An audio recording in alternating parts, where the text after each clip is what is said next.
जरूर। यहाँ कबीरदास की एक छोटी कहानी हिंदी में है। कबीर और साधु। एक बार कबीरदास बाजार में कपड़ा बेच रहे थे। एक गरीब साधु उनके पास आया और बोला, बाबा, बहुत ठंड है और मेरे पास ओढ़ने के लिए कोई कपड़ा नहीं है। क्या आप मुझे कुछ दे सकते हैं? कबीरदास ने साधु की हालत देखी तो उन्हें बहुत दया आई।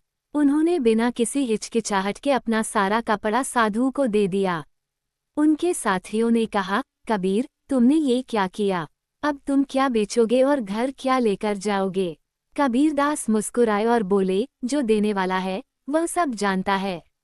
उसकी इच्छा के बिना एक पत्ता भी नहीं हिलता। जब कबीरदास खाली हाथ घर लौटे तो उनकी पत्नी उनसे नाराज हुई।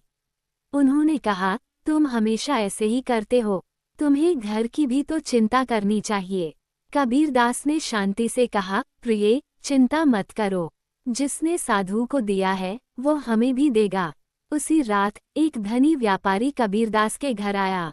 उसने कहा, मैंने सपने में देखा कि मुझे संत कबीर को बहुत सारा कपड़ा दान करना चाहिए।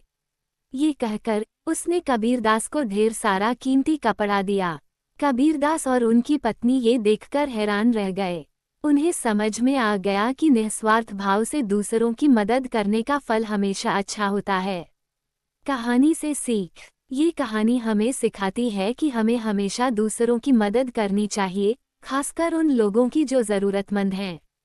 हमें ये भी याद रखना चाहिए कि भगवान हमेशा उन लोगों की मदद करते हैं जो दूसरों की मदद करते हैं।